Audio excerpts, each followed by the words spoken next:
ప్రొద్దుటూరుకు ఇచ్చేస్తున్నటువంటి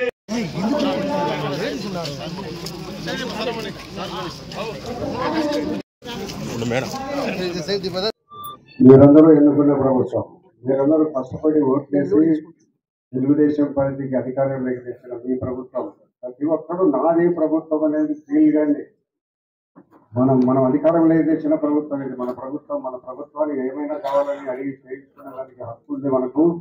ప్రజల అవసరాలన్నీ తీర్చాల్సిన బాధ్యత కూడా ప్రభుత్వం మీద ఉంది. కాబట్టి ఎందుకంటే ఎక్కడా లేనంత ఘన విజయం సాధించి ఇచ్చినాం మనం. 175 సీట్లకు గాను 164 సీట్లు తెలుగుదేశం పార్టీ మిత్రపక్షాల కూటమి జనసేన బీజేపీ పార్టీలకు రావడం జరిగింది. కాబట్టి ఇంత భారీ 100 సంవత్సరాల నుంచి ఇచ్చిపోయిన ఆస్తులు అక్కడ ఉన్నాయి. కాబట్టి మనం అందరం ఆ గ్రామాలను నమ్ముకొని అక్కడే వ్యవసాయం చేసుకుంటూ పండినా పండకపోయినా గ్రామాన్ని వదలకుండా మనము అక్కడే ఉంటున్నాం. కాబట్టి ఇక్కడ మనకు కొంత తెలుగుదేశం పార్టీ 2019 తర్వాత వచ్చిన అధికారంలోకి వచ్చిన వైఎస్ఆర్సీపీ జగన్మోహన్ రెడ్డి గారు ఈ ప్రభుత్వ భూములను తారుమారు చేసేసారు. ఒకరి పేర్లతో ఒకరి భూములు, ఒకరి పేర్లతో దొంగ సర్టిఫికెట్లు రాయడము, ఈ భూమిని ఆడడము, రిజిస్టర్లు చేసుకోవడము, ఇంత దుర్మార్గమైన చర్యలన్నీ జరుగుతూ ఉన్నాయి. అది రొటేన్గా కొన్ని మ్యూటేషన్లో కానీ, పట్టాదారు పాస్బుక్లో కానీ, B1 సేవలో కానీ, అడంగులలో కానీ ఇవన్నీ కూడా కాలం జరిగిపోతూ ఉండమని కూడా ఇవన్నీ పరిష్కారం కాకుండా జరుగుతాయి.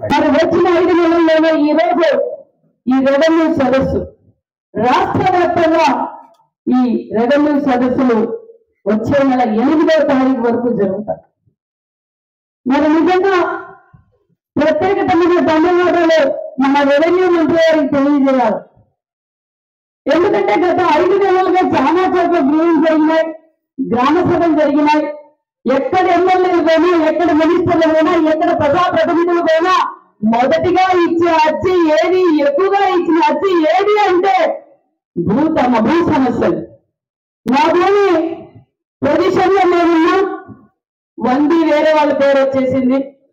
అన్నదమ్ముల మధ్య చిచ్చు పెట్టడం, వాళ్ళతో ఒక అగ్రిమెంట్ క్రియేట్ చేయించుకొని మొన్న క్యాబినెట్ లో అనుభవ సత్యప్రసాద్ గారు మాట్లాడారు. సార్, ఇది ఒక గ్రీవెన్స్ లో పెడితే సరిపోదు, సోమవారం పెట్టి మన నియోజకవర్గం హెడ్ క్వార్టర్స్ లో పెడితే సరిపోదు సార్. ఈ 5 ఏళ్ల నుంచి ఈ అరాచక పాలనలో ప్రజలు ఇబ్బంది పడుతున్నారు సార్. ప్రతి గ్రామంలోనూ రెవెన్యూ సదస్సులు పెడితేనే ఈ సమస్యలు పరిష్కారం అవుతాయి సార్ అని ముఖ్యమంత్రి గారి దృష్టికి తీసుకెళ్లి ముఖ్యమంత్రి గారు కూడా పరిశీలించి అవును అని చెప్పి రెవెన్యూ మినిస్టర్ గారితో చర్చించి, రెవెన్యూ అధికారులతో చర్చించి ఇలాంటి మంచి నిర్ణయం తీసుకున్నారు.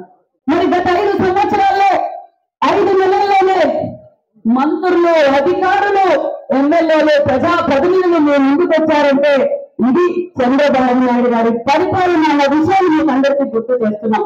ఈ రోజు సుమారుగా 5 నెలల లోపలే సుమారుగా రెవెన్యూ పిటిషన్స్ అంటే ఈ భూతగాథ సమస్యలు సుమారుగా 80,000 మంది అర్జీలు ఇచ్చారు. అంటే రాష్ట్రం ఏమైపోతుందో సుమారుగా 2,70,000 చిల్లర పిటిషన్స్ వస్తే దాంట్లో సుమారుగా 80,000 పిటిషన్లు రెవెన్యూలో ఉన్నాయి. అంటే ఈ సదస్సుల వల్ల ఇప్పుడు పెద్దలందరూ చెప్పారు, ఇక్కడే సమస్య పరిష్కారం. ఇది ఎండోమెంట్, ఫారెస్ట్, రెవెన్యూ 3 డిపార్ట్మెంట్ ఇక్కడ ఉన్నాయి. రికార్డ్స్ తో ఇక్కడ తీసుకొచ్చారు. దీనికి సంబంధించి ఇక్కడ పరిష్కారం అయ్యే సమస్యలు ఇక్కడే పరిష్కారం చేస్తాం. పరిష్కారం కాని సమస్యలు 45 రోజుల్లో మేము పరిష్కారం చేస్తామని కూడా ఈ సభలో మీకు అందరికీ తెలియజేస్తున్నాం.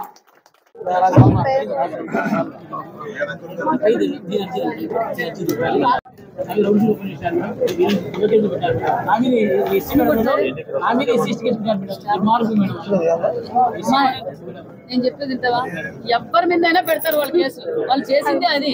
ప్రశ్నిస్తే కేసులు పెట్టడం నువ్వు ఒక్కడే కాదు తమ్ముడు. రాష్ట్ర వ్యాప్తంగా జరిగింది ఏమంటే గత 5 సంవత్సరాల్లో ప్రశ్నిస్తే కేసులు పెడతాం.